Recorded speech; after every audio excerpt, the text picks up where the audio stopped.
Olá, boa tarde. Sejam bem-vindos à nossa reunião virtual para a apresentação dos resultados do primeiro trimestre de 2025. Esse evento está sendo gravado e conta com tradução simultânea para o inglês. To listen the audio in English, press the interpretation button at the lower right-hand side of the screen. Como de costume, o evento será dividido em duas partes. Na primeira parte, nosso CEO, André Haui, e nosso CFO, Rafael Sperendio, apresentarão as principais entregas dos primeiros 3 meses do ano.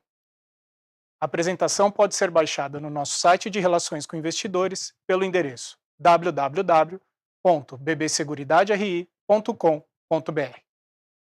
Na segunda parte do evento, haverá uma sessão de perguntas e respostas, quando analistas e investidores poderão solicitar esclarecimentos adicionais. Darei as orientações para a participação no Q&A após as apresentações. Agora, gostaria de passar a palavra para o André, que falará dos principais resultados do trimestre. André, é Obrigado, com Felipe. você. Boa tarde, meus amigos e minhas amigas. Gostaria de iniciar agradecendo a todas as pessoas que estão acompanhando a reunião virtual sobre o nosso desempenho do primeiro trimestre de 2025. Nosso lucro gerencial, que não considera as normas do IFRS 17, atingiu a marca de R$ 2 bilhões, um crescimento de 8,3% em relação ao mesmo período do ano passado. O desempenho foi suportado tanto pelo crescimento do resultado operacional não decorrente de juros, que foi 4% maior no período, quanto pela expansão de 38% do resultado financeiro. Nossos prêmios, ganhos retidos, principal métrica de receita da seguradora, totalizaram R$ 3,6 bilhões, um crescimento de 7,1% no primeiro trimestre. A sinistralidade, já tinha encerrado ano passado no menor patamar histórico, caiu 0,3 ponto percentual, fechando o trimestre em 26,1%. Nos nossos negócios de acumulação, as reservas de previdência expandiram 8,2% em 12 meses e chegaram à expressiva marca de R$ 440 bilhões. Na BB Corretora, as receitas de corretagem totalizaram R$ 1,4 bilhão, com alta de 4,1%. Agora, vamos falar um pouco sobre os principais avanços que tivemos, tanto no âmbito do nosso portfólio de produtos, como em canais alternativos de distribuição. Nesse trimestre, foram investidos quase 127 milhões de reais no desenvolvimento de novos produtos, maturação das plataformas digitais e sustentação dos negócios, garantindo 99% de disponibilidade dos sistemas e redução do nosso time to market. Apenas no primeiro trimestre, colocamos no ar dois produtos que abrem importantes avenidas de crescimento para a companhia. A primeira delas foi o BB Seguros Consórcio Protegido, um seguro prestamista que provê tranquilidade aos cotistas da carteira de consórcios do Banco do Brasil e que liquida a carta de crédito em caso de falecimento do titular. Em pouco mais de um mês, foram cerca de 4 mil apólices vendidas.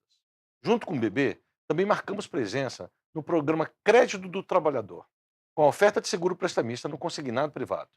Desde o lançamento do produto, no final de março, foram 61 milhões de reais de prêmios emitidos. Com os ajustes nas condições de contratação do seguro vida produtor rural que fizemos no ano passado, atingimos um crescimento significativo de 39% nesse produto. No âmbito da nossa estratégia de diversificação de canais, alcançamos o volume de 419 milhões de reais em prêmios emitidos por meio de parceiros comerciais, equivalente a 10% do total da seguradora. No segmento de negócios estruturados, onde temos operação de co-seguro de vida e seguro de placas solares, crescemos 41% em relação ao primeiro TRI de 2024. Nas parcerias com cooperativas e revendedoras agrícolas, a evolução foi de 67%. Em capitalização, também entregamos um bom desempenho, arrecadando cerca de 90 milhões de reais via parceiros, uma alta de 38% ano contra ano. Tivemos também mais avanços nos negócios de distribuição graças à plataforma Maestro de gestão centralizada da BB Corretora, que desempenha um papel fundamental para que a nossa empresa de distribuição ganhe cada vez mais protagonismo. Com esta plataforma, estamos aptos a conectar jornadas de vendas de diferentes canais e parceiros e oferecer flexibilidade para a criação de campanhas e estratégias comerciais. Um exemplo de evolução recente é a habilitação da venda de seguros garantia de licitações no portal Licitações Z, o maior da América Latina e que no último ano transacionou mais de 50 bilhões de reais envolvendo cerca de 1.080 órgãos públicos e 318 mil fornecedores, mais um novo canal de alto potencial e com posicionamento institucional relevante. Também seguimos investindo na melhoria das jornadas em canais digitais, o que contribuiu para a comercialização de mais de 246 mil produtos, o equivalente a 17% da quantidade total vendida no trimestre.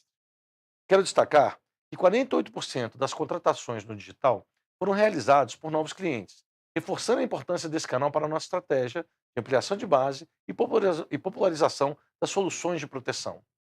Passando para a próxima página, nós vemos aqui que todas essas melhorias foram impulsionadas graças à nossa busca incessante por gerar valor e atender bem nossos clientes atuais e potenciais.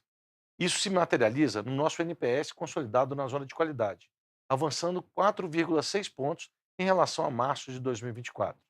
O número de reclamações segue caindo em 12 meses, em mais de 25% de redução. Com isso, conseguimos fidelizar os clientes e o churn retraiu 15% no período. E o nível de proteção da nossa base continua evoluindo. O número de clientes superprotegidos, que são aqueles com 4 ou mais produtos, cresceu 9,7%. A esteira de atendimento e os benefícios diferenciados oferecidos a esse público refletiam em um NPS de atendimento 1,8% superior e um NPS relacional quase 6 pontos maior que a média dos demais clientes. Bom, finalizo aqui a minha fala e passo agora a palavra para o Rafael, que seguirá com o detalhamento do resultado. Retorno em breve para a sessão de perguntas e respostas. Bom, senhores, iniciando aqui no detalhamento dos números, né? Encerramos aqui o primeiro trimestre com um lucro de 2 bilhões. Aqui, né, diferentemente do que da forma como a gente encerrou o ano passado, né, foi menos relevante aquela questão do descasamento temporal para o primeiro TRI agora, acaba sendo mais significativo. Então, trazemos de novo aqui a evidenciação do nosso resultado, excluindo aquele efeito de descasamento temporal na atualização de ativos e passivos dos planos de benefícios definidos lá na Brasilprev.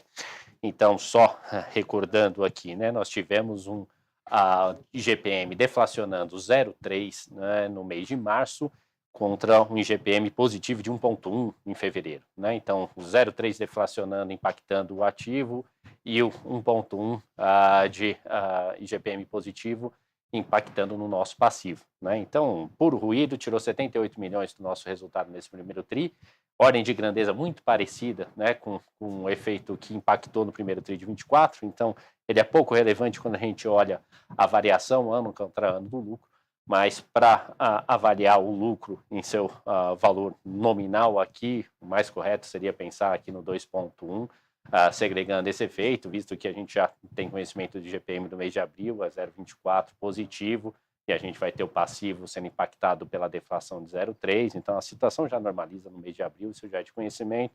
A única variável que é desconhecida ainda é o IPCA, que hoje o consenso de mercado 0,4, então deve ser ainda mais benéfico para o resultado financeiro de abril. Tá? Aqui, tratando no componente de resultado financeiro, a gente observa aqui um crescimento de 38% ano contra ano, representando 16% do nosso resultado. Né? Poderia ser até um efeito ainda mais positivo, né? A gente vai acompanhar agora na próxima página no detalhamento. Então, dos 152 milhões de crescimento de resultado, a gente tem aqui um crescimento vindo basicamente do resultado financeiro. O resultado operacional contribuiu com 64 milhões. Tá? Quando a gente olha nos componentes da variação do resultado operacional, a gente vê que o principal motor de crescimento foi a evolução dos prêmios ganhos na operação de seguros, fruto das vendas, né, que a gente fez no passado. Então, 140 milhões veio de prêmio ganho. Isso também é refletido ali na receita de corretagem, que adicionou 32 milhões. Só que receita de um lado acaba sendo despesa do outro, né? A própria incremento na receita de 32 milhões na corretora, uma parte foi compensada pelo aumento no custo de aquisição lá na Brasilseg.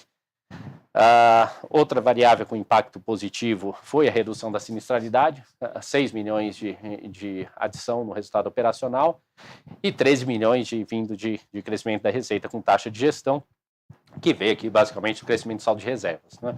Então essa foi a composição do resultado operacional. parcialmente aqui compensado ali no final por uma redução de 95 milhões, que é derivada basicamente do aumento das despesas na operação, né? Despesas correntes de forma geral. Quando a gente avalia o financeiro, crescendo 88 milhões aqui ano contra ano, então 31 milhões veio por volume e taxa aqui CDI e Selic, né? Média crescendo em relação ao mesmo período do ano passado.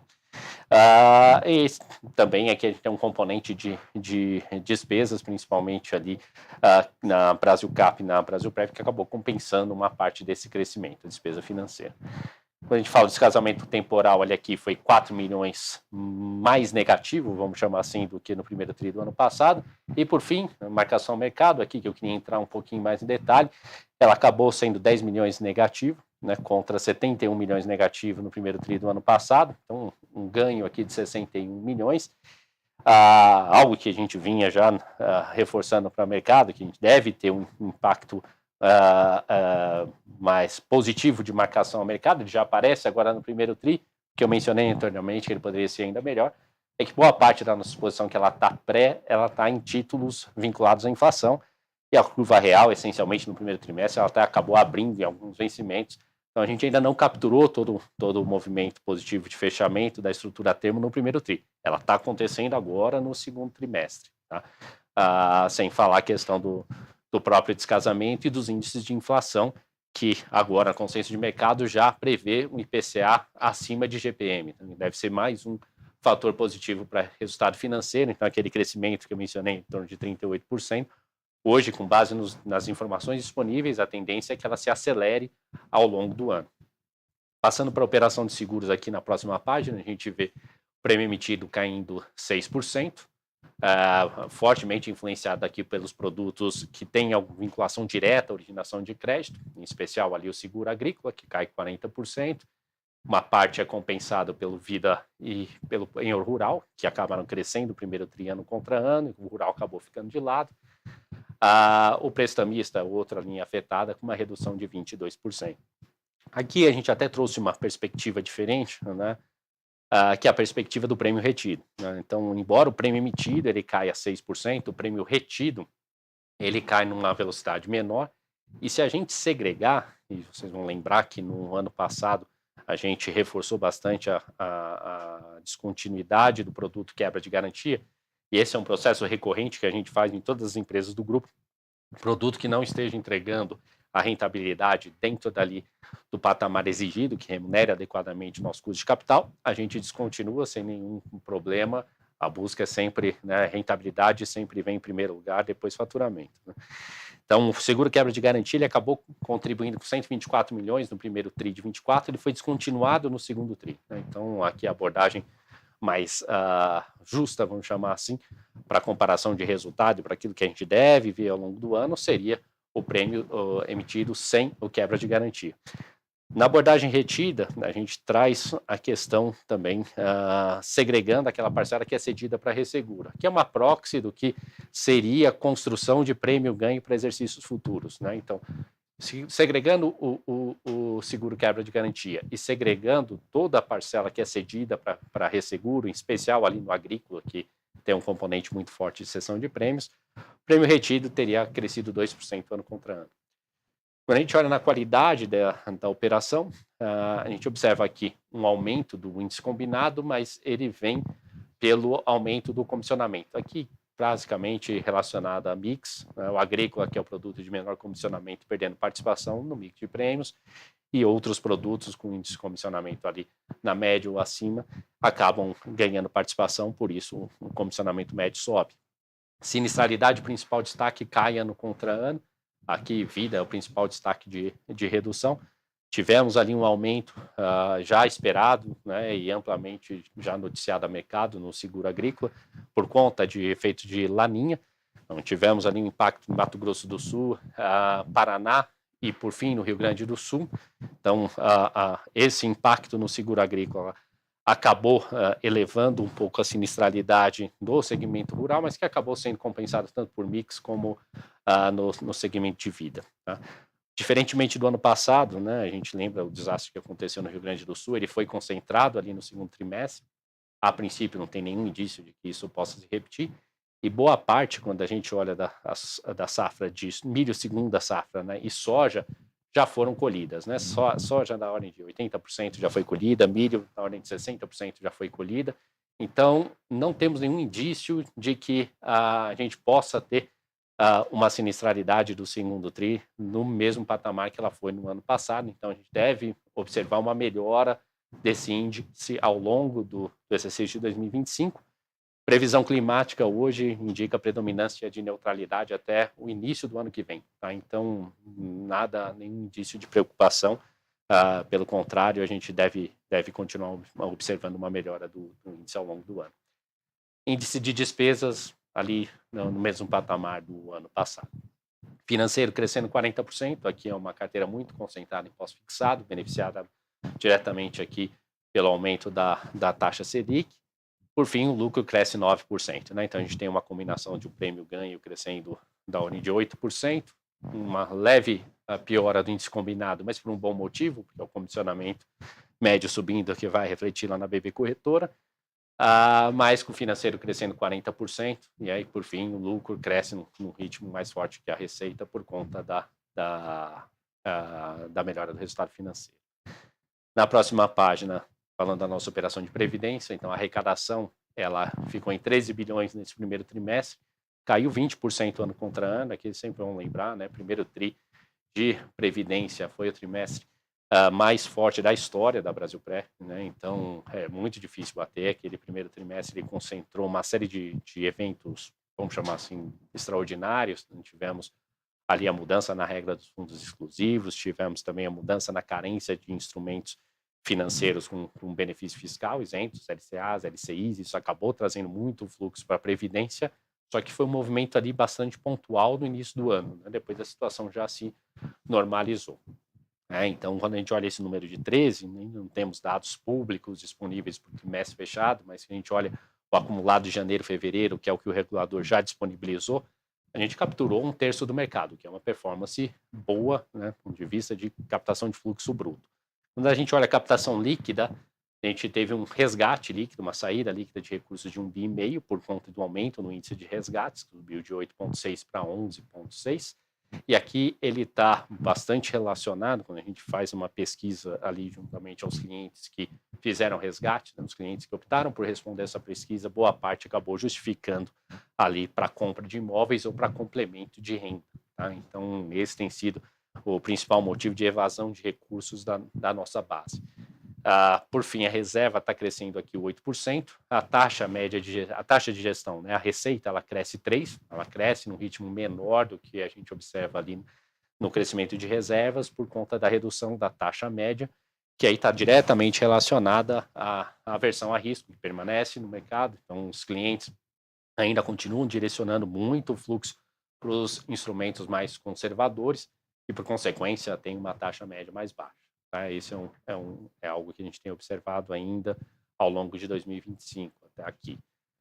E, por fim, o resultado cresce 17%, né? Então, a receita com taxa de gestão cresce 3%, mas o resultado financeiro acaba sendo muito melhor do que foi no ano passado, por conta de um efeito de marcação a mercado, né? Foi de 7 milhões positivo aqui, mas no ano passado acabou sendo mais 100 milhões negativo, né? Então, esse combinado aqui acaba impulsionando o lucro para um crescimento de 17% em relação ao primeiro TRI de 24%.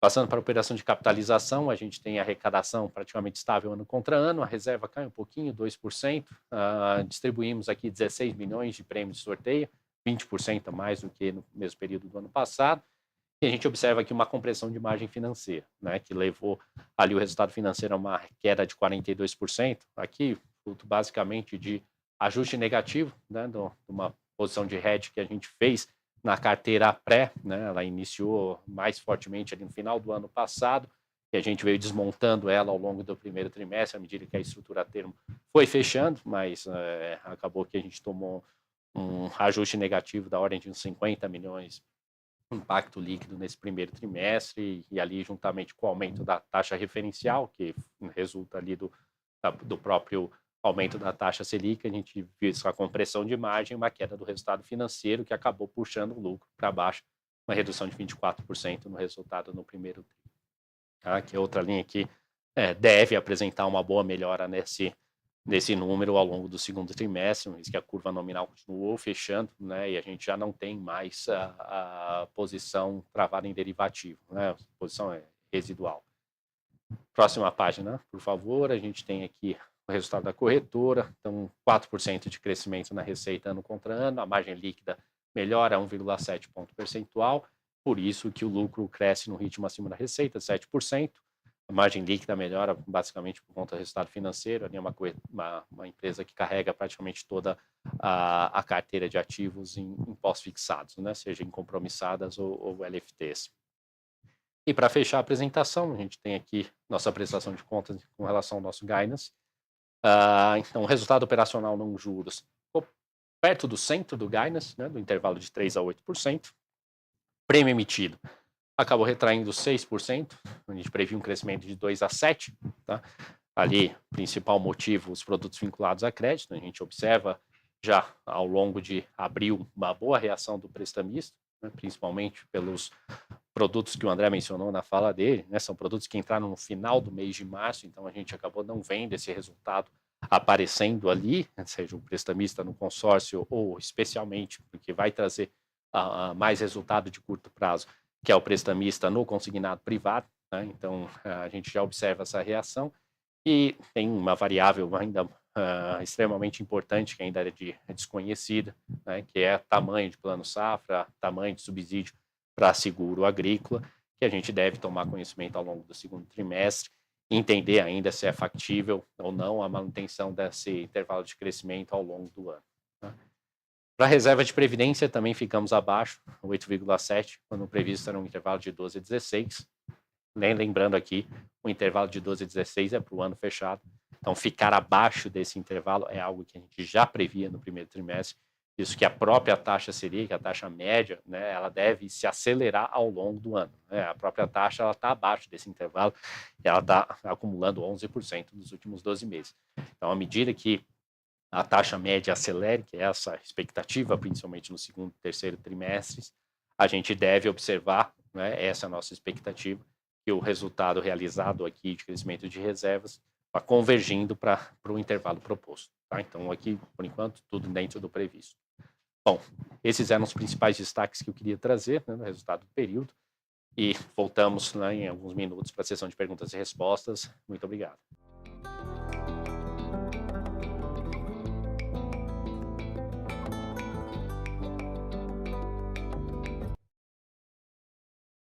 Voltamos. Iniciaremos agora a nossa sessão de perguntas e respostas. Quem desejar enviar uma pergunta por escrito, basta clicar no botão Q&A na parte inferior da tela. Procuraremos responder ao vivo todas as perguntas enviadas. Caso não seja possível, em função do tempo do evento, enviaremos a resposta para o e-mail cadastrado no ato da inscrição. Também permitiremos que alguns analistas façam suas perguntas por áudio. Para entrar na fila de quem deseja perguntar, é só clicar no botão Raise Hand e liberar o microfone quando for autorizado. As perguntas podem ser feitas em português ou inglês. Nós responderemos sempre em português. Agora sim, vamos iniciar agora com a pergunta do Caio Prato, do UBS BB. Caio, boa tarde, por favor, pode prosseguir. Desculpa, pessoal. Boa tarde, Felipe, André Sperendio. Tenho duas aqui do meu lado. A primeira é em relação ao resultado financeiro da Prev. Se vocês puderem dar um pouquinho mais de detalhe em relação aos impactos normais, né, de ajuste temporal, marcação ao mercado e de índice, mas principalmente, eu notei que vocês reclassificaram os ajustes de PCC no resultado financeiro, acho que dá impacto em torno de 35 milhões a menos, né, nesse trimestre. Mas, por outro lado, também ajuda um pouco o operacional. Só queria entender melhor essa reclassificação que vocês fizeram e se também já tem reajuste na base do primeiro trimestre de 24, porque isso aqui também afeta um pouco o crescimento do operacional de vocês. Depois eu volto para a segunda.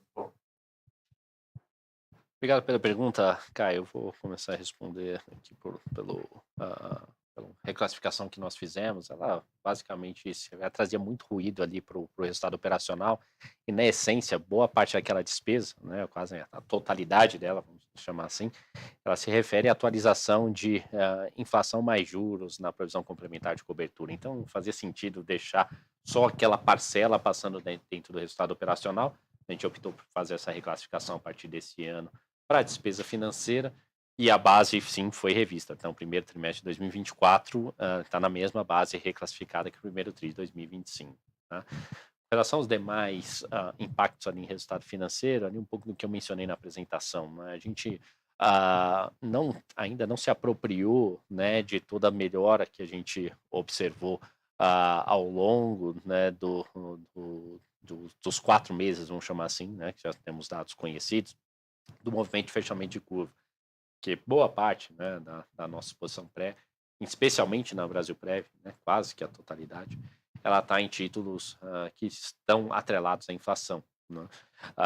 E a curva no primeiro trimestre, né, a curva real, né, diferentemente da curva nominal, ela até abriu, né, em alguns vértices. Né? Então, a gente teve uma marcação negativa em alguns vértices, foi empate ali compensada pela exposição pequena que a gente tem em taxa nominal, e pelos vértices mais longos que fecharam na margem um pouquinho. Né? Então, isso acabou ali ainda não beneficiando integralmente o primeiro trimestre, além do próprio efeito de GPM, como eu mencionei. Né? A gente teve no mês de março uma deflação ali de 0,3%, e no passivo uma inflação positiva de 1%. Então, isso acabou prejudicando muito o fechamento de trimestre.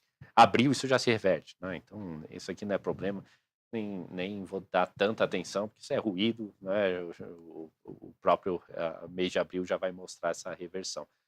Mas a expectativa é que tenha um segundo trimestre bem mais positivo no resultado financeiro, na parte de receita, principalmente, do que a gente teve no primeiro tri desse ano.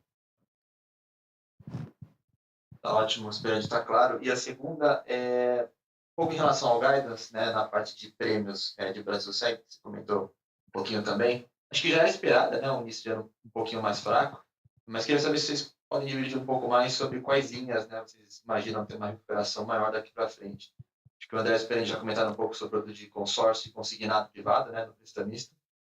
Vocês têm alguma ideia do tamanho da contribuição que pode vir desses dois produtos, especialmente do consignado, se der para dividir como tem sido a experiência de vocês no produto e se vocês esperam que essa penetração pode aumentar versus o que vocês já fizeram atualmente, por favor. Obrigado. Eu vou trazer um pouco mais de dados a respeito de prêmios, depois o André fica à vontade de ser complementada. Bom, no que eu mencionei ali naquela dinâmica, e você mesmo reforçou aqui, Caio, já era previsto um primeiro tri, quando a gente olha a comparação, né, ano contra ano, mais difícil. Né? A gente precisa lembrar, primeiro tri do ano passado, a gente tinha um ambiente completamente oposto do que a gente está vivendo hoje em dia. Ali no primeiro tri de 24, a gente tinha taxas mais baixas e uma expectativa, né, de taxas para baixo ao longo do ano. Esse ano a gente tem um cenário inverso, a gente tem uma taxa mais alta e uma expectativa de taxa subindo no primeiro tri. Agora no segundo tri a gente já viu essa projeção já caminhando, né, para um patamar um pouco mais baixo, né? Mas o ambiente é completamente diferente. Quando a gente olha esse ambiente de taxas mais baixas, uma expectativa de manutenção de tendência de declínio, ele é um ambiente mais favorável, né, possível para a emissão de prêmios de seguro prestamista. Tá? E não por acaso, né, primeiro tri de 2024 foi recorde de prêmio emitido no seguro prestamista, né, histórico. A gente nunca emitiu um volume daquele tamanho. A gente tem a base de comparação mais forte, né, agora que a gente está enfrentando nesse primeiro tri de 25. Agora, esquecendo um pouco o comparativo ano contra ano e tentando olhar o desempenho do primeiro tri isoladamente, né, o que a gente observa? No pessoa física, ok, tivemos uma redução esperada, né, por conta de aumento de taxas, é normal, tem menos espaço para caber o seguro prestamista na parcela do cliente, isso acaba reduzindo um pouco a penetração, conforme esperado, mas o segmento que a gente mais sofreu acabou sendo o segmento de pessoa jurídica. Né? A gente tem o produto ali que ele vai atrelado à conta garantida, e ele é focado principalmente no micro e pequena empresa, uma parcela do público de média empresa. Então aqui a queda foi bem mais significativa, né? Tanto é que o prestamista PJ ele representava em torno de 20% do prêmio emitido de prestamista e passou a representar 8% nesse primeiro TRI. Né? Então, metade da queda que vocês observaram ali, dos 21% aqui ano contra ano de redução do prestamista, metade dela vem do segmento pessoa jurídica. Tá?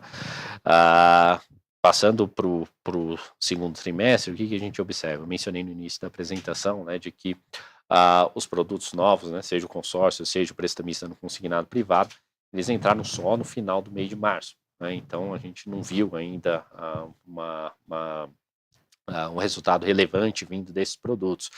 Mas, especialmente, o prestamista no consignado privado, a gente trouxe na apresentação, a gente emitiu quase 70 milhões já no acumulado até abril. Obviamente, a penetração é menor do que no público, sim, que é um produto ainda em estágio inicial, e só lembrando que a abertura, né, de venda desse produto nas agências, ela só começou na última semana. Então, agora que a gente deve ver essa emissão se acelerando um pouco mais. Né? A penetração hoje ela é em torno de metade da penetração que a gente observa nas demais linhas de prestamista na pessoa física. Né? Então, esse é um produto que a gente está contando bastante para curto prazo. O consórcio é mais de longo prazo, porque a gente só se apropria do prêmio, uma dinâmica muito parecida que a gente tem no seguro habitacional, do prêmio mensal. Né? Então, aqui a gente tem que esperar formar a carteira, é um produto que está desempenhando muito bem, mas ele deve trazer resultado mais a médio prazo. Né? O prazo médio hoje das linhas que a gente está conseguindo fazer o cross-sell com o prestamista no consórcio está em torno de 44 meses. Tá? Então, isso demora um pouco mais de tempo, mas deve ser um produto extremamente importante na composição de recorrência e rentabilidade no médio e longo prazo. Bom, posso fazer uma adição? Em complemento ao ponto levantado pelo consignado privado, a gente olhar, né, que o mercado tem hoje de desembolso aí ao redor de 8 bi para cima, o Banco do Brasil desembolsou aí um quarto disso, 2 bi, né, num prazo até menor do que um mês, e com a expectativa, né, de que esse produto atinja até o final do ano aí 25 milhões de trabalhadores, sendo que até agora atingiu 1,5, a gente entende que o volume prospectivo de prêmio pode crescer consideravelmente mais. Tá? Então, a gente aposta nisso, não somente nisso para poder fechar esses gaps. A gente entende que a gente vai ter sim uma retomada do prestamista nas outras linhas, né? No próprio seguro rural. A gente tem visto aí o comportamento do Ouro Vida produtor rural desde o final do ano passado, né? No último TRI, neste TRI, né? com alcance bem significativo. A gente aposta também na força do balcão do banco, na indução dessas linhas, na recuperação. Então, a gente tem aí um primeiro TRI realmente em linha, né, se a gente olhar para o comportamento do TRI anterior, mas com a força desses novos produtos, e como o Rafael colocou, né, o produto do consórcio, conforme a gente prometeu, a gente entregou, ele vem para cobrir o gap, mas é um produto que a gente acredita que vai estar aí fornecendo um resultado mais de longo prazo, e a gente acredita aí no prestamista com mais força nos próximos trimestres. Tá? Ótimo, muito obrigado, André. Experiente. Obrigado pela pergunta, Caio. A próxima pergunta ela é do Daniel Vaz, do Banco Safra. Daniel, pode liberar o microfone e fazer sua pergunta, por favor. Obrigado, Felipe. Boa tarde, André. Boa tarde, Sperendio. Queria fazer uma pergunta, talvez um follow-up nessa segunda do Caio, sobre o produto consignado CLT. Na época do Pronamp, eu lembro que a Caixa passou uma sensibilidade que os prêmios emitidos sobre contratação de crédito eram em torno de 2 a 3%. Fazendo uma conta aqui, né, assim, de como vocês emitiram 61 milhões, mas aí você tem 2 bi de contratação lá no BB, a gente poderia chegar a algo perto de 3 a 4, e com o impulso das agências podendo distribuir, como o Sperendio mencionou, você pode até aumentar esse número. Vocês chegaram a sensibilizar o quanto que poderia ser essa razão de prêmio emitido por contratação? Faz sentido trabalhar com alguma coisa perto de 5% para a gente tentar estimar o tamanho do profit pool ou do mercado endereçável da indústria? Obrigado. Obrigado pela pergunta, Daniel. Eu diria que hoje o viés seria mais para uma redução, tá? dessa taxa média que você trouxe. A questão é difícil a gente projetar, porque a taxa ela depende muito do prazo da operação, né? Então, as operações que estão saindo agora, a gente conseguiu aí essa taxa próximo, né, da ordem de grandeza que você mencionou. Agora, daqui para frente, ainda mais que a gente vai ter uma abertura para as agências, isso deve trazer um volume muito maior de crédito. Isso vai acabar, o prazo vai acabar influenciando muito e é uma incógnita, uma variável que hoje a gente não tem domínio para a gente conseguir estimar, tá? Então, se o prazo nas agências, né, a gente conseguir um prazo maior, efetivo, eventualmente essa taxa pode subir um pouquinho, mas não muito, né, mas um pouco. Mas se for menor, talvez ela retraia um pouco, tá? Então é uma função basicamente de prazo. Claro, me ajuda bastante. Obrigado, Sérgio. Obrigado, Daniel. A próxima pergunta, ela é do Thiago Binsfeld, do Goldman Sachs. Boa tarde, Thiago. Pode seguir, por favor. Oi, boa tarde, André, Rafael, Felipe. Obrigado por pegar minha pergunta. Eu queria entender um pouquinho melhor a linha de captação líquida nesse trimestre, como vocês falaram, né, negativa em 1,5 bi, mais especificamente olhando para resgates. Já faz uns 3 trimestres que a gente vê o índice de resgate acima de 11%. Então, vocês já comentaram um pouco dos motivos, né, mas queria entender se vocês acham provável que haja uma normalização já no segundo trimestre, se já existe algum sinal disso no mês de abril. Obrigado. Obrigado pela pergunta, Thiago. Bom, os resgates ali eu mencionei durante a apresentação, né, a gente observa ali num pool, né, de clientes, né, uma amostra ali, a gente consegue capturar de clientes que optam por responder à pesquisa, e algo como 50% ali está sendo justificado como ou compra de imóvel ou complementação de renda. Provavelmente isso está mais no segmento mais alta renda, mais compra de imóvel, segmento mais média renda ali, média alta, vamos chamar assim, justificando complementação de renda. Então, a compra de imóvel é algo que, no contexto de inflação mais elevada, né, normalmente a busca por ativos reais acaba sendo algo natural, né, algo que acontece normalmente. Então, não é difícil esperar uma reversão desse movimento em curto prazo. Outro movimento que a gente tem observado, agora ainda não a gente não vê claramente os clientes mencionando isso, aqui é mais uma inferência. A gente tem sentido, né, do meio do ano passado para cá, né, quando começou uma volatilidade maior no mercado, uma competição, né, maior, a gente vê internamente a migração para ativos ou fundos de menor risco, né, que está diluindo a nossa taxa média de gestão, mas muito provavelmente essa nossa inferência a gente deve estar também tendo competição com instrumentos isentos, né? Então, na busca ali, o brasileiro ele é extremamente avesso a risco, né? Então, a gente observou no ano passado uma abertura muito forte da estrutura a termos de taxa de juros que impactou, né, a rentabilidade dos nossos fundos, né, em especial aqueles que têm exposição à inflação, né, que é algo natural, a gente sempre busca, né, maximizar o retorno para o nosso cliente no longo prazo, então, naturalmente, a gente carrega uma exposição maior à inflação, e a gente vinha carregando isso justamente porque as taxas reais estão em patamares extremamente atrativos, né, hoje na ordem de 7% de taxa real, né, historicamente, a taxa real nunca foi muito além desse patamar, né, desde o plano real para cá, então tem uma perspectiva de retorno bastante atrativa, mas o cliente médio ele não tem ali a paciência, vamos chamar assim, para suportar essa volatilidade, né, para aguentar a volatilidade do instrumento de renda fixa, né? Então, aquele impacto que a gente viu no quarto trimestre, de abertura da estrutura termo, ele acabou sendo refletido na percepção do cliente, né? Quando ele observa as lâminas de rentabilidade dos fundos já em janeiro e fevereiro, isso de alguma forma acaba também disparando alguma eventualidade, necessidade de resgate ou redução, né, do apetite a alocar mais recursos. quando a gente olha a dinâmica desse ano, né, é só para complementar, né, aí um instrumento, né, para quem é extremamente avesso a risco, um instrumento isento que paga um percentual de 95, 92% do CDI sem imposto e sem volatilidade, acaba sendo extremamente atrativo. Então, para o cliente que tem liquidez, ele não se incomoda, ele prefere sair da volatilidade, aloca o recurso numa LCA, numa LCI, espera os 9 meses de carência sem nenhum tipo de problema.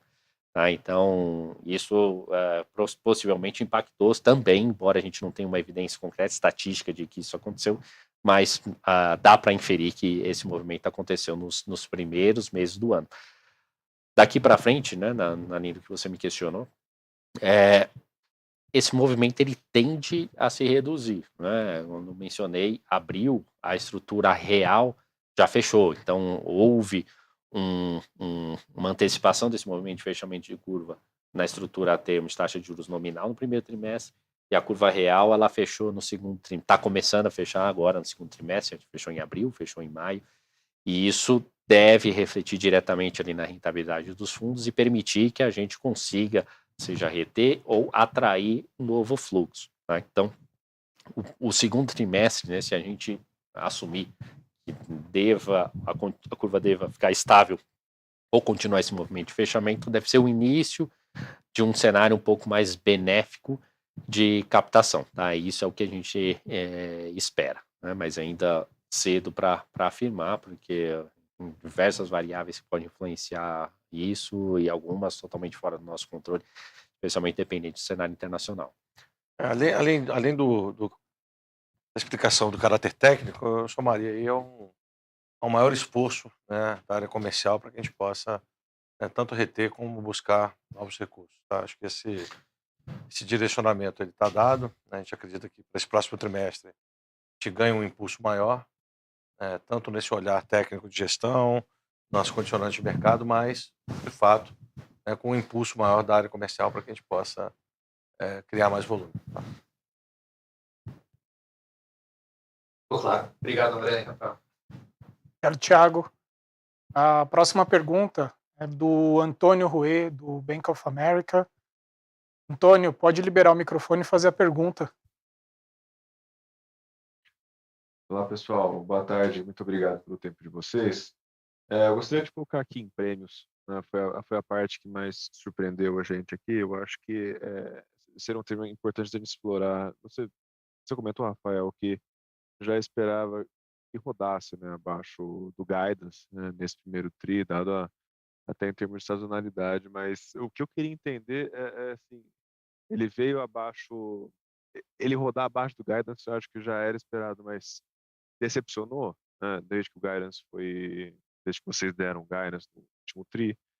Expandindo um pouco mais a pergunta, até em quais termos do guidance, pensando em resultado operacional e em prêmios, como que veio essa performance, né, mesmo considerando a sazonalidade, e o que você deveria ver daqui para frente para considerar uma eventual revisão desses guidances, tá? Principalmente pensando aqui no operacional e no crescimento de prêmios. Muito obrigado. Tony, obrigado pela pergunta, até é uma boa oportunidade para deixar um pouco mais claro, né? Talvez não tenha feito entender bem, quando eu disse que já era esperado um desempenho abaixo do guidance nesse primeiro trimestre, eu me referia ao crescimento de reserva de PIV na Brasilprev, tá? Justamente por conta da taxa de juros implícita ali dentro na projeção de retorno. Prêmio emitido, a gente não esperava ficar fora do guidance no primeiro trimestre, não. Tá? Isso acabou vindo abaixo um pouco da nossa estimativa para o primeiro tri do ano, em especial ali no produto de agrícola e uma parte também no produto prestamista, embora ele tenha crescido em relação ao quarto trimestre, né? A gente observou uma queda em relação ao primeiro tri mais forte do que a gente previa. Na linha de prestamista em específico, ela já era esperada uma redução ano contra ano, tá? Mas o prêmio emitido total, a gente esperava crescimento ano contra ano, e aí uma parcela, né, desse desempenho abaixo do esperado veio do agrícola, outra parcela menor do seguro prestamista, em especial segmento de pessoa jurídica, tá? Então, acho que, deixando isso claro, acho que acabei respondendo as duas partes da sua pergunta. Tá ótimo, obrigado, Rafael. Se você puder fazer uma Claro. segunda aqui, seria a questão do payout, né? Vocês já tinham comentado no passado, o payout entre 85 e 90, só se vocês reportam esse soft guidance. Tá, legal.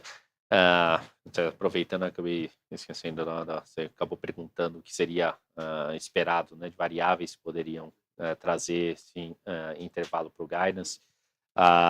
Lógico, uma parcela extremamente relevante, ela deve ter vindo do próprio plano safra e do montante que a gente vai ter disponível para a subvenção do seguro agrícola. Isso tem influência direta ali na emissão de prêmio de seguro agrícola. E do lado do prestamista, em especial o desempenho no consignado privado, né? A gente tem observado uma boa evolução, o número de abril foi bastante satisfatório, mas agora a gente precisa esperar um pouquinho mais para ver se a tendência se mantém, né, ao longo de todo o segundo trimestre, para dar um pouco mais de conforto de qual seria o nosso desempenho projetado para o ano. Por enquanto, a gente ainda entende que o intervalo é atingível, tá? Não é fácil, é desafiador, mas por enquanto é atingível. Por isso que a gente achou prematuro demais fazer qualquer tipo de revisão agora no primeiro trimestre. Em torno de payout, a gente vem praticando historicamente, né, entre 80% e 90%. Hoje, com base nas informações que a gente tem disponível, né, a tendência é que a gente deve ficar mais na parte superior desse intervalo histórico, dado que a gente não tem nenhuma necessidade relevante de retenção de capital, e a operação não está crescendo ainda na velocidade que a gente previa inicialmente. Então, se isso confirmar, tudo indica que a gente deve praticar ali algo na parte superior desse intervalo histórico, né? Embora ainda essa definição deva ocorrer mais para frente ao longo do ano. Ótimo, Rafael, muito obrigado. Obrigado, Antônio. Obrigado, Antônio. Próxima pergunta do Pedro Leduc, do Itaú BBA. Boa tarde, Pedro. Pode seguir, por favor. Obrigado a todos pelo call, tomar a pergunta. Queria voltar um pouquinho na questão do prêmio rural, né? A gente vê já há um tempo o Vida Produtor, o próprio penhor compensando essa dinâmica mais fraca no agrícola. E aqui, duas partes da pergunta. Podia dar uma noção para a gente quão penetrado já está o seguro Vida Produtor dentro do produto em si? E no agrícola, se vocês pensam em, talvez, não sei se tem algum ajuste a ser feito, talvez esse ambiente de sinistralidade menor mesmo, chame preços menores, é isso que a gente está vendo. Tem alguma outra maneira de voltar ele crescer? Obrigado. Obrigado pela pergunta, Pedro. Bom, em termos de oportunidade dentro do Vida Produtor Rural, de ordem de grandeza, a penetração hoje ela ainda algo como metade ou 2/3 da penetração que a gente tem no prestamista, tá? Então ainda tem bastante espaço para crescer penetração. E sempre lembrando, o prazo é muito mais curto, a gente está tratando aqui de operações de 1 ano, 2 anos no máximo, tá? Para você entender bem a dinâmica, que vou tentar traduzir de forma bem simples, tá? Sem entrar muito no detalhe aqui, mas dentro do segmento rural nós temos 3 produtos, né? O agrícola, ele vai atrelado diretamente ao custeio, né? Sempre bom, até antes disso, né? As linhas básicas a gente tem ali de crédito no segmento rural. A gente tem custeio, investimento e comercialização, né? Então, o agrícola, ele só vai no custeio. O investimento, né, as linhas de investimento, elas têm oportunidade para penhor e para a vida produtor rural. E a de comercialização, aí ela entra também com vida produtor rural. Então, o vida produtor rural, eu posso entrar no custeio, eu posso entrar no investimento e eu posso entrar na comercialização, tá? O agrícola, só no custeio. E o penhor, investimento e uma parcela pequena da comercialização. Então, acaba sendo o produto mais versátil, vamos chamar assim, que a gente tem dentro do portfólio, para tentar fazer compensações quando a gente vê que alguma linha ou outra está desempenhando abaixo do esperado, tá? Então, é a única dentro do segmento que você pode atrelar as 3 principais linhas, né, do crédito rural, né? Então, esse é o principal motivo. Com relação à expectativa para a agrícola daqui para frente, vamos chamar assim, pós-pandemia, né, talvez seja o setor que está passando por esse rebalanceamento, né? Ou seja, o último setor que está passando por um rebalanceamento ali de oferta e demanda, né? A gente viu os preços subindo a patamares nunca antes vistos, né? De soja e de milho, né? Em 2021 e 2022, e esses preços agora se normalizaram num patamar, vamos chamar assim, que a gente via antes da pandemia, não um patamar, posso chamar um patamar baixo, mas é um patamar mais normalizado, né? Então, por isso que o prêmio ele acaba se aproximando muito daquele que a gente observava antes lá na pandemia. Obviamente que agora o produtor rural ele tem que se reestruturar, né, o seu balanço para fazer frente ali agora a esse novo cenário de preços de insumo e preços de commodities, né? Então, produtores que se alavancaram um pouco mais, agora foi para um extremo, eles têm que voltar agora para um meio termo. Isso leva um pouco de tempo, né? Então, eu diria que à medida que os produtores forem revendo ali sua estrutura de balanço, a gente começa a ter um pouco mais de oportunidade para voltar a crescer seguro agrícola. Em termos de preço de commodity hoje, quando a gente olha Brasil, eu não diria, né, que a gente tem alguma evidência de preço para cima, pelo contrário, né? Eu mencionei durante a apresentação, milho segunda safra está quase 60% colhido, soja 80% colhido, e a produtividade está melhor que a safra passada, né? A produção deve ser maior no total do que a safra passada, especialmente nessas duas culturas. Então, em termos de oferta, né, não tem restrição de oferta que pudesse levar a um aumento de preço. A gente tem que observar o que acontece em outros mercados produtores, né, dessas commodities, mas a princípio eu não vejo ainda curto prazo nenhuma evidência de que preço possa subir, né, que seria uma variável de maior sensibilidade, né, para prêmio de seguro agrícola. Tá? Muito claro, Pedro. Obrigado. Obrigado, Pedro. A próxima pergunta é do Guilherme Grespan, do JP Morgan. Grespan, pode abrir o microfone e fazer a pergunta, por favor? E pessoal, boa tarde, obrigado pelo call e por abrir para as perguntas. Duas do meu lado. A primeira é com relação ao Pronamp. Eu entendo que vocês não fazem seguro de Pronamp. Eu queria entender se vocês reavaliam essa posição. Eu acho que vários competidores de vocês já estão fazendo produto faz alguns anos. Eu acho que a gente discute muito aqui o consignado privado, mas o Pronamp é um profit pool talvez de tamanho igual e mais fácil aqui de ser abordado. E minha segunda pergunta é com relação à Previdência. A gente discutiu bastante, aí o Esperendio falou da parte de competição com isentos e alguns outros movimentos da indústria. Mas quando eu olho aqui, até tentando tirar o que é efeito indústria, o que é efeito BB Seguridade, apesar de vocês estarem mantendo um market share impressionante aí na contribuição, mostrando a força da agência aí perto de 1/3, eu tenho notado que a reserva técnica tem caído bastante o market share, né? Se você volta 4, 5 anos atrás, era quase 31%, hoje em dia já está em 27,5%. Queria saber só o diagnóstico de previdência, porque assim, a reserva está crescendo 9%, mas a taxa de administração está crescendo 3%. Se a gente ver, mesmo que a gente veja uma Selic aqui próximo de 10%, 12% no médio prazo, se vocês acham que o crescimento de receita dessa vertical deveria ser perto de low single digit. Obrigado. Obrigado pela pergunta, Grespan.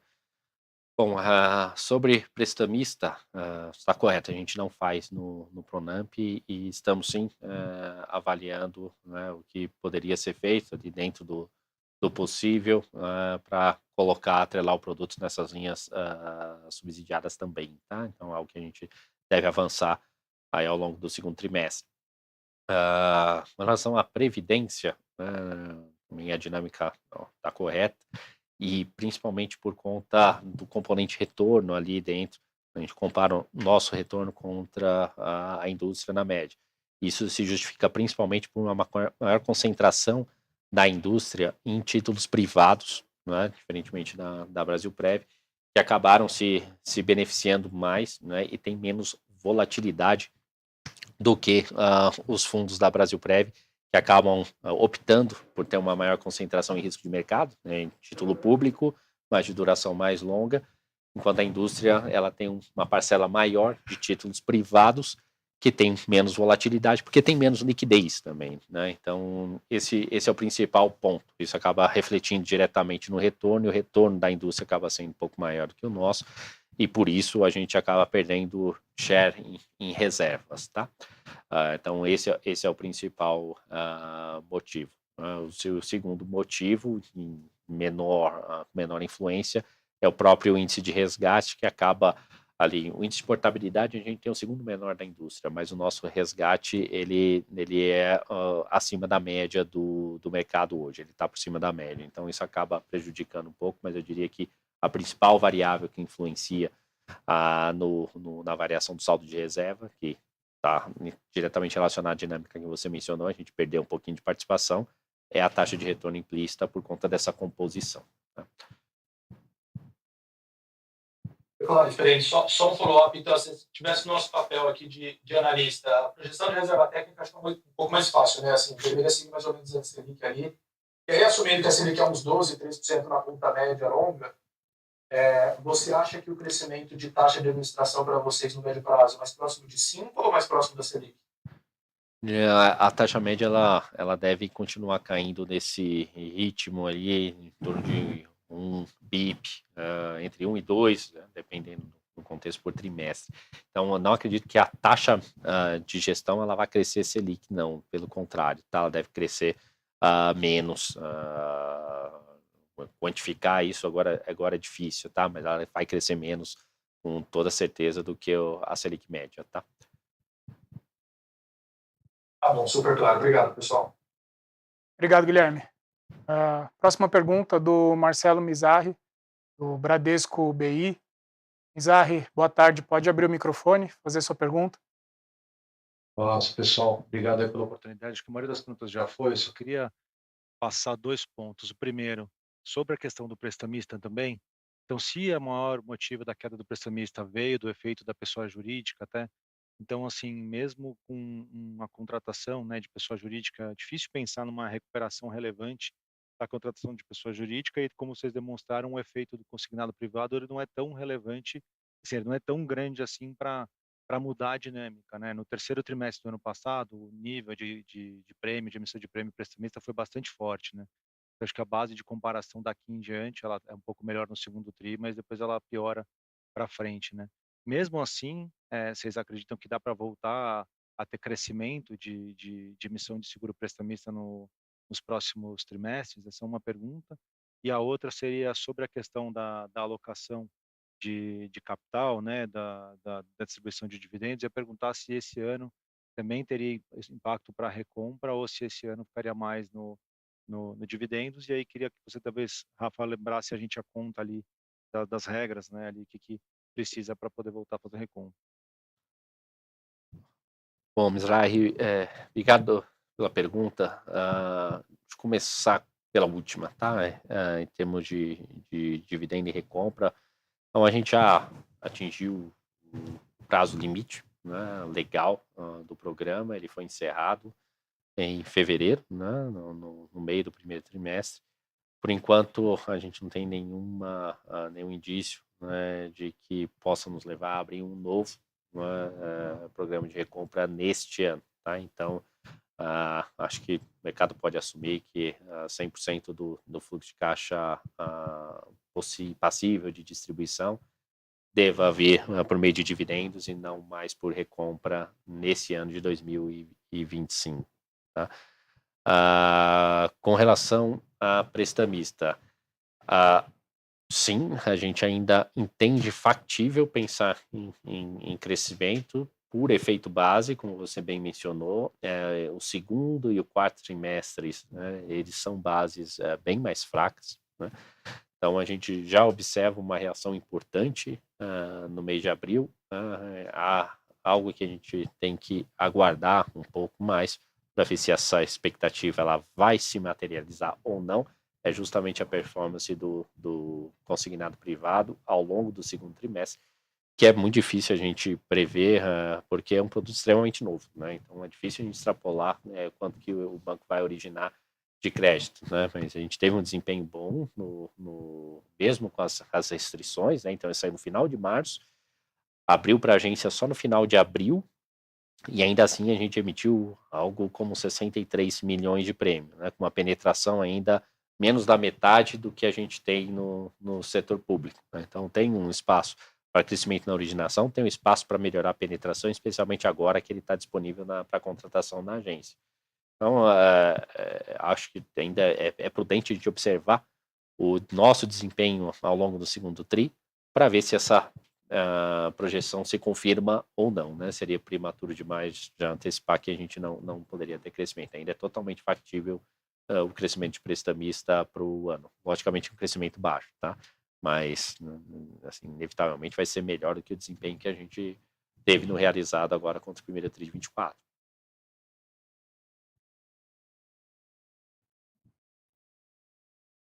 Legal, obrigado. Obrigado. Obrigado, Mizar. Bom, a gente tem tempo para mais uma pergunta. A pergunta do Eduardo Nishio, da Genial Investimentos. Nishio, boa tarde.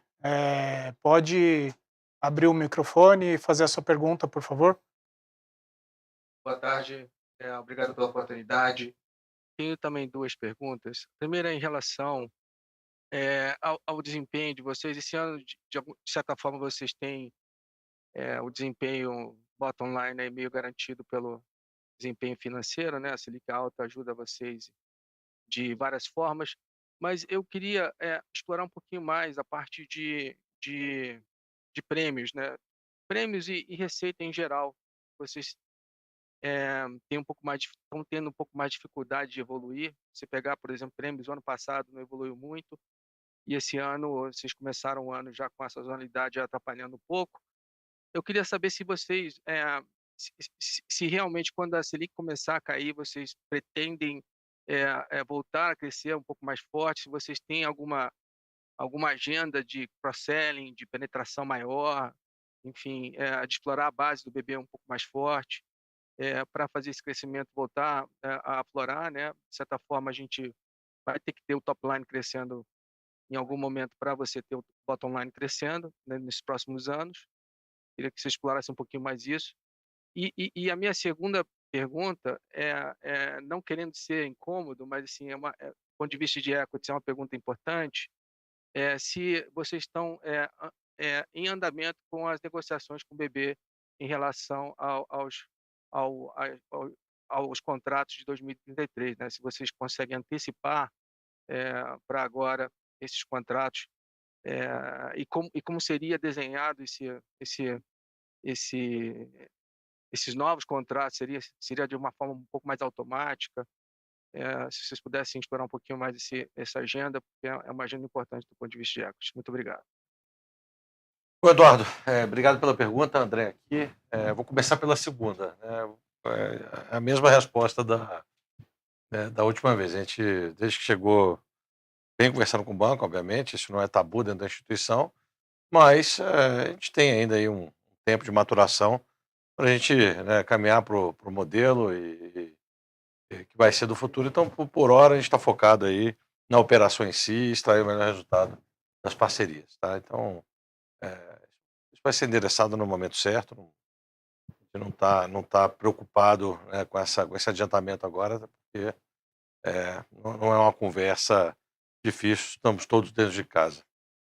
Sobre a primeira pergunta, sim, né, a BB Seguridade, o escritório fica dentro do banco, né? Já facilita muitas conversas com as diversas áreas que, né, compõem o banco, as diversas diretorias, principalmente as diretorias comerciais, né, e as diretorias financeiras, onde a gente estabelece aí as métricas em conjunto e tenta adentrar o balcão. Obviamente o banco tem, né, prioridades, né, e essas prioridades elas caminham a par e passo com as prioridades da BB Seguridade, até porque o banco, no final do dia, é o acionista controlador e o resultado, em grande parte, morre lá, né, no balanço do banco. Então, sim, a gente tem aí, como você pode ver, as iniciativas que a gente tem colocado de pé, né? Colocar aí uma iniciativa que a gente falou ano passado, está de pé, está rodando, que é do consórcio. Isso vem junto, né, uma linha de cross-sell, mas a gente tem tentado, né, buscado entrar cada vez mais nas linhas de atacado, né? A gente tem crescido ali também. Claro que dentro do contexto geral, Percentualmente, o crescimento ele não é tão grande quanto o do varejo, mas ele tem se mostrado, né, mais robusto. Então, a gente quer avançar nas linhas de grandes riscos. A gente conversa, assim, para a gente poder montar, né, pacotes e junto, e essa conversa ela tem sido cada vez mais constante. Então, a gente confia, a gente sabe que o banco ele busca, né, dentro desse resultado da seguridade, uma parte relevante do resultado que o banco apresenta, e essa dinâmica ela vai acontecer mais forte, sim, né, não só nesse próximo TRI, como daqui para frente. Tá? Acho que as discussões estão sempre mais quentes, né, até pelo valor que a gente pode aportar, né, pelo nosso custo de capital. A gente tem algumas vantagens comparativas aí em relação às empresas do grupo, a própria dinâmica bancária, em que a gente pode sim, contribuir de forma mais forte, e o banco nos apoiar aí nesse balcão, né, para que a gente possa não somente estar no balcão, mas que a gente possa estar na vitrine. No balcão a gente já está lá, mas a gente sempre busca estar na vitrine aí para que a gente possa entrar e nas iniciativas que a gente toma como companhia, né, de melhorar o perfil de educação financeira, de educação securitária dentro da nossa base. Enfim, a gente ainda tem muito que explorar dentro da base do banco, né? A gente tem aí 8,5 milhões de clientes total distribuídos aí nas nossas empresas. A gente sabe aí que a gente tem um potencial 4, 5 vezes maior para poder alcançar. E a gente vem crescendo, né, e trazendo aí novidades, que acho que o principal é a inovação que vem de dentro da companhia. Então, pode esperar com certeza que a gente vai estar cada vez mais próximo e conforme eu falei na fala anterior, né, esse resultado do primeiro TRI ele não reflete o que a gente está buscando para o ano, o que a gente projetou. Então, isso aí para a gente tá dentro, né, do que a gente quer. Acho que o prêmio ele surpreendeu um pouco, mas de resto a gente espera e tem certeza que a gente vai alcançar aí os resultados projetados. Tá? Se o Rafa quer complementar. Não, resumiu. Obrigado. Valeu, Nishio. Obrigado, Nishio. Com isso, a gente termina aqui nossa reunião virtual dos resultados do primeiro trimestre. Agradecer a participação de todos e passar a palavra para o André, para o Rafael, para que eles façam as considerações finais. Eu agradeço mais uma vez, né, todos que participaram, especialmente aqueles que fizeram perguntas na nossa call de resultados, e permaneço, né, tanto eu como o time de relações investidores, disponível para qualquer tipo de pergunta que ainda tenha permanecido. Tá? Obrigado e uma boa tarde a todos. Bom, quero agradecer aí aos nossos clientes, né, nossos colaboradores e principalmente nossos acionistas que acreditam na BB Seguridade. Continuem, né, investindo em nós, investindo na companhia. Os resultados estão vindo. Muito obrigado e até breve.